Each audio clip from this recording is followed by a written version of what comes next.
Is there anything screwier than the rebuy? This is Marc Goldberg from Marc Vlogs Watches, and today I want to talk to you about a particular weirdness, this bizarre affliction that hits the average watch collector, or at least it does me from time to time, and that is the desire to rebuy a watch that you have already flipped. So, as you already know what that watch is because I've titled it the Burgundy Black Bay. And so that's going to be a rebuy for me. Let's talk about that. But before we get into the meat and potatoes of this affliction, let's have a quick fist watch check.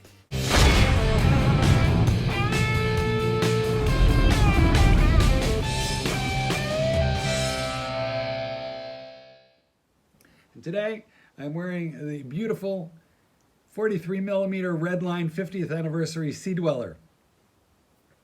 Guys, the rebuy works like this. You acquire a watch and for whatever reason you decide to thin the herd to make more room, or you feel guilty that it's a watch that you don't rotate through enough, and you flip it. And then one day, not long after, you realize you really missed that watch and you wish you hadn't sold it. But you wonder, is this like phantom pains? Is it like I've had, my arm amputated and I feel like my hand is itchy? Is it a phantom pain? Or is this a real thing? So, you do your best to just forget about that watch. I had the Black Bay in my possession for probably no more than 6 or 7 months before I flipped it. I just felt when I had it that I wasn't rotating it enough, that I barely wore it.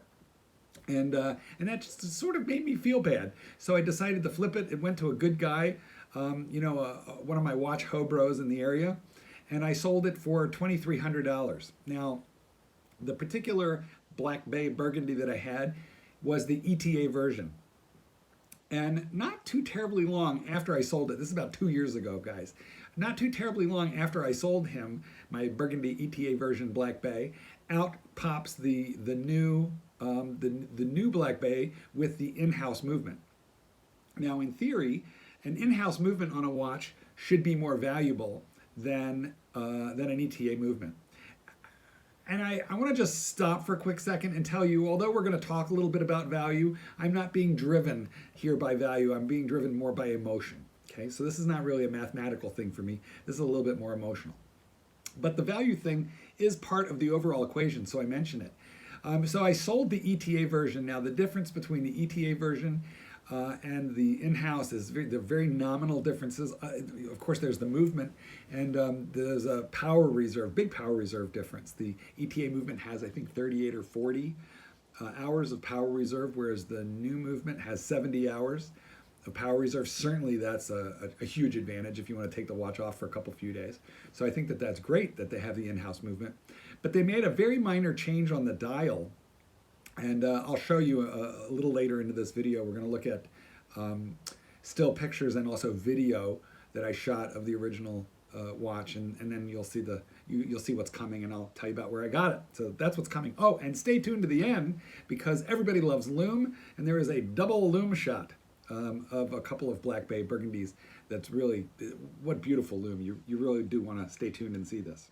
Let's take a quick look at the ETA version and notice where it says self-winding, that is curving. It looks like a little smiley face on the dial. And here you're having a look at the new version with the in-house movement, and notice that there are now multiple lines of text there, and they are straight rather than curved. Anyway, what happened was they changed some of the text that was in a little curved smiley face, and they just made straight text instead. And therefore, and they also changed the Tudor Rose to the Tudor Shield on the crown. I don't care too much about that. However, honestly, the little smiley face was a huge part of the charm on that gilt dial. So anyway, I wasn't wearing the watch very much, and I decided to flip it and get out of it while the getting was good. I sold it for $2,300. Then what happens is out comes the next iteration of that watch real quickly thereafter with the in-house movement, and everybody started saying, holy cow, that ETA version was only manufactured for something like 2 years. It's going to be way more valuable than the in-house movement, which they're probably going to make forever. And although I think that there is some truth to that statement, modern Tudors are not like gathering giant amounts of steam and building up to crazy collector status the way Rolex do.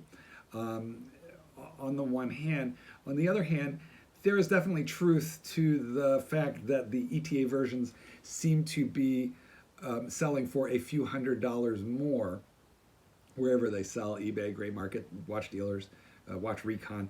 The ETA versions are selling for a few $100s more than the newer ones with the in-house movement, which is ironic because in theory the in-house movement is better.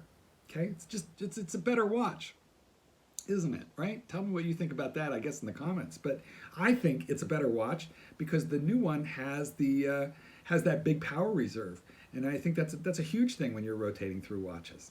Anyway, long story short, I sold mine for $2,300.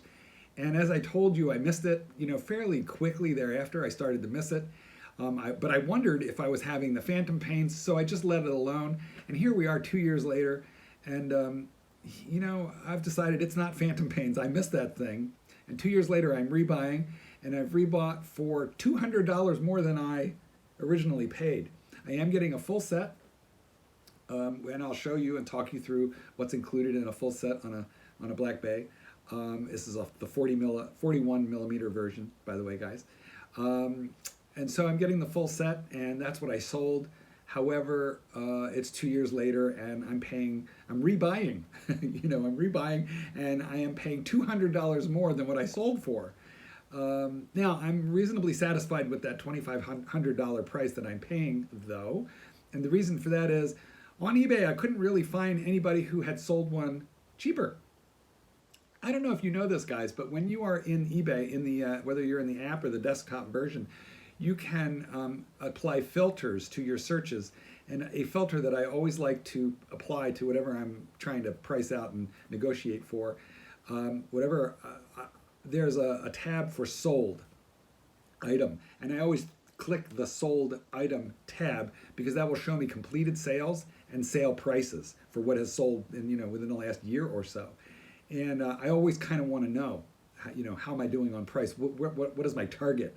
I always, when I'm buying something on eBay, I'm seeking to buy at the very lowest end of what has been sold in the last 6 or 8 months. So I spent most of the day today irritating, annoying, and pissing off eBay sellers, of that particular version of the Burgundy Black Bay. So if you were one of them, I apologize.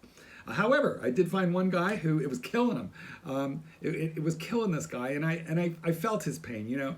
As we were going back and forth with the make an offer thing, we got down to a $50 difference, and he wanted $2,550, and I wanted to pay no more than $2,500. And I know it was a point of pride for him, and it was a point of pain for me. I think for both of us. But in the end, I had one offer left, and I just countered at my $2,500 that I had been offering.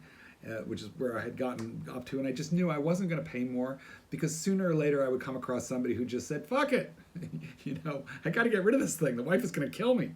And it took him a few minutes to make his decision, but then I got the ding, and it told me that he had accepted my offer, and he was very gracious after that. So I'm going to give him great feedback on eBay, but this is how it's done, guys. So anyway, we're going to get into some video and pictures now, talk a little bit more specifically about the Black Bay, but I really did want to address this topic with you, the concept of the rebuy. So in the comments, tell me, have you ever sold a watch and had so much remorse that you were forced to rebuy it? How long did you wait? In this case, for me, it's 2 years. And did you have to pay more, or did you get a better deal than the first time? I'm paying $200 more. I'm pretty satisfied with that because I see them going for lots more than that at all times, and I feel like I could get rid of this if I had to. If I flip it again, that's another thing. One of the other reasons I like to buy at the low end of what anybody has paid on eBay. One of the reasons for that is it gives me some comfort knowing that if I want to put it back on eBay and flip my way out of it, I'm probably not going to lose too much money, and I'll probably be able to sell it relatively rapidly. So that's why I'm stuck buying at this, at the lower end of the price scale. But of course, I think to myself, I already flipped you once, Burgundy Black Bay.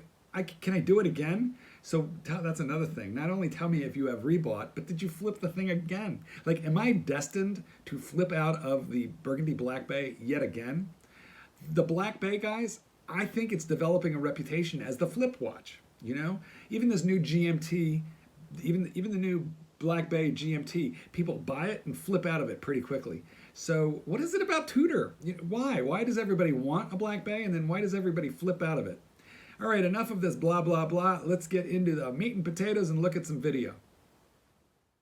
Once again, a quick look at the ETA version of the Black Bay. It has the gilt dial and the cute little smiley face. I just love that bezel. Here's a picture of the actual full set I purchased. Full kit is really nice to have on this particular Tudor because the boxes are beautiful and so are all the accessories. You get a cloth strap with a Tudor signed pin buckle. I don't ever intend to use that. I didn't on the previous version, which is why I insist on buying it on a bracelet, even though there are versions that come on leather. The leather that they sell is beautiful, distressed looking leather, but I just never would really wear it. The eBay seller is shipping this out to me via FedEx tomorrow, and I'm really looking forward to getting it on my wrist again. I hope it's not like going to your high school reunion, though, and meeting an old friend and realizing, I don't like you anymore. Hopefully I'm still going to like her. One of my favorite attributes of this watch is that coined edge on the bezel.